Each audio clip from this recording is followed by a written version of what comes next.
So if I want to understand what the Bible says about a specific subject matter, how do I go about doing that, especially if there's not a single passage that really explains it? We're going to discuss that in this video. This video is a part of a larger series of videos called Virtual Coach. If you go to our YouTube channel, Bethel Pittsburgh, and go under Virtual Coach, you'll find a Virtual Coach playlist, and under that playlist you'll see that the titles of the videos will say Virtual Coach and then a category, and all the videos are arranged in category order so you can navigate through to the category you want to consider. This is under the category of Bible study, specifically topical Bible study, and we've been using angels as our subject to explore this with, and you can see in the videos above that we've already gone through like 15 or so videos, so it takes a good while. We're doing it in 10-minute segments, so we're already at probably over 200, or already 2 hours in length in study. So it would take a while. So usually you're going to do it in segments because most people don't have 3-4 hours to set aside just to sit down and study this subject matter. And so we're going to use a document to keep track of where we are and what we've done. You can do this in a notebook if you prefer, or some other means, but I'm using a document here. Study of angels, and I have the current word we're on is demon. Now, the reason why we're doing that is because demons are actually fallen angels, so they're part of this study. And I have words that I've already looked for: angel, messenger, seraphim, cherubim. Angel took the most of the work, so we're starting to move a little faster. And then words left to look for: spirit, Satan, Lucifer, devil, and enemy. And these words will stay there. So if I think of other words to look for, the reason for that is I'm going to use a concordance. Now, you can use a topical concordance that'll just list all the places that subject matter is found, but you're limited to what they recall is there. Where if you do a concordance search, it's telling you every place that your word is used. The downside, so it's more exhaustive, but the downside is you have to think of all the words because it's only going to show you the verse that has that specific word. And so we're keeping track of our words. So if we think of other words to incorporate, we would put it in words look for. And this is so we know what we've already used. So we're currently on demon, and we're in Matthew 11:18 is where we've left off. And you would use printed concordance or something like Bible Gateway to search the subject matter of demon. And again, we're coordinating an outline. If I have subcategory items that I forgot about, I'll get to that when we do the outline, or I'll look in further if I can't figure out the context of what's being said with just looking at the phrase and remembering what was there. So we are looking through this. Again, we're at Matthew 11:18, so we'll do another 10 minutes here. So we're going to go down to where we were at Matthew 11:18. Right here, Matthew 11:18. We're going to go down to that part of our outline and see what we got here. John came either eating, drinking, and they say he has a demon. Okay, so that's just them accusing him of that. Then a demon oppressed man. So we don't know if the infirmity is caused by that, but we know that there's demonic oppression. We've seen that. So Matthew 12:22 is going to add to 22. And it looks like we got a whole story here, so I'm going to encompass the entire story. So down to 12:28 to reference. And that can cause physical infirmity or other types of physical infirmities. We'll see if that spells checks for me. There we go. I think it did. There we go. So other types of physical infirmities. So we're going to add 12:22 to 28 there. And that's all and he healed them so that man spoke and saw. I don't think I noted there, but let's add that. I'm going to add all these verses. Matthew 4:24, 8, 7, 22, 8, 6, 16, we'll say 2:33, 9:32 to 34, 10, 8, 12, 22 to 28. Jesus can resolve problems with demons. I think that's probably a given, but I'm going to put it just in case. Okay, and then the prince of demons, this man cast him out by, so that's just another accusation. He's dealing with the accusation, Okay. In Matthew 15, my daughter is severely oppressed by a demon. Same thing here. So I'm going to see which categories demons can oppress people. So we put that here. 15, 22. And we're also going to do Jesus can resolve that. 15, 22. And in 17,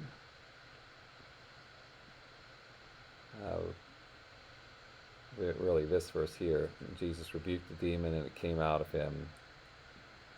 The boy was healed. So we don't see the word oppression in these two statements here. So I'm going to just say, I'm going to take that to the demons can cause a person to other type of infirmities. There we go. Because boy was healed. So there was some kind of healing that was necessary. That's 17, 14, 18. And then healing those that are oppressed or sick, oppressed by demons. Demons do not permit them to speak. Same stuff. Casting out demons. So all these. So Mark 1, 32 to 39. Oppress people. Mark 1, 32 to 39. Anything that's taught in the Gospels, you're going to see repeated times usually, because a lot of the stories are reoccurring. I don't know if this one said possession, it was more oppression. So demons can cause infirmities. Here we are. So add Mark 1, 32 to 39, and Jesus can resolve that. Mark 1, 32 to 39. Okay, so jump down to 3, 15, and have authority to cast out demons. Now the question is that Jesus or us?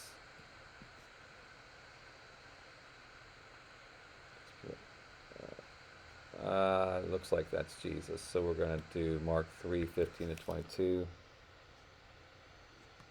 Here, 3, 15 to 22, Jesus can resolve issues with demons.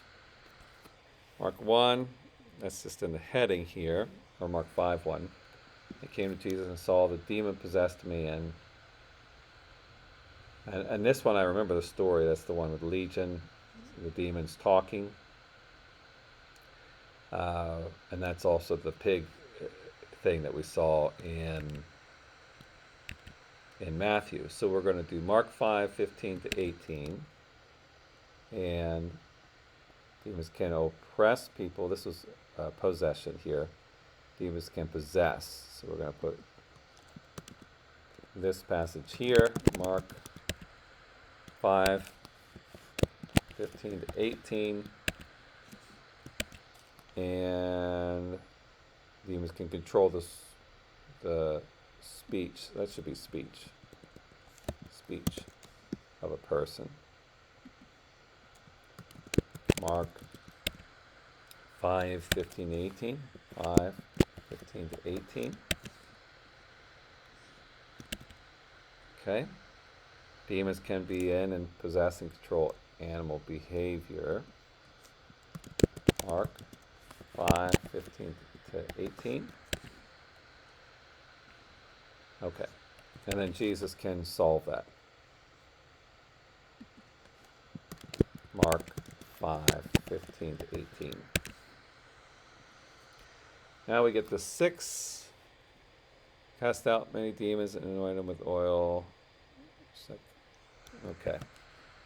Cast out, I'm going to assume. So Mark 6:13, demons can possess. 6:13. And then Jesus is the solution. 6:13. 7, cast the demon out of a daughter. Demon left her.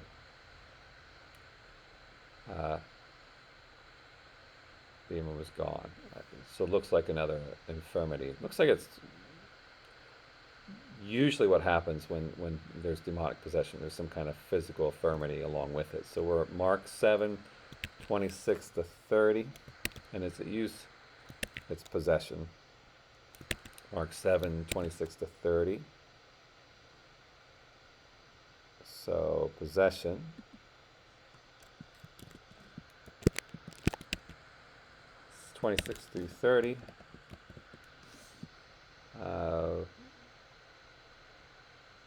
Demons could cause a person to not be able to speak or other physical infirmities. 7:26-30.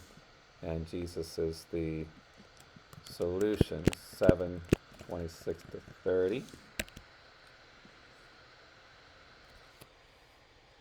We saw someone casting out demons in your name. We tried to stop him because he was not following us. I don't think I'm going to include that. That's the dispute about who can cast out demons. I don't know if it really adds to the idea. From whom the same thing, just mentioning that she had demons cast out. Now this Mark one, is that believers can cast out demons. And I think that will be affirmed in other places, but we'll just capture that one now. Mark 16:17.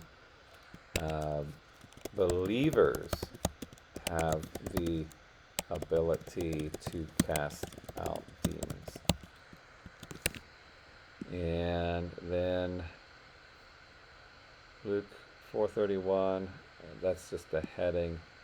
And we are coming up on our 10 minutes, so we're going to stop there and mark where we left off. Luke 4:33.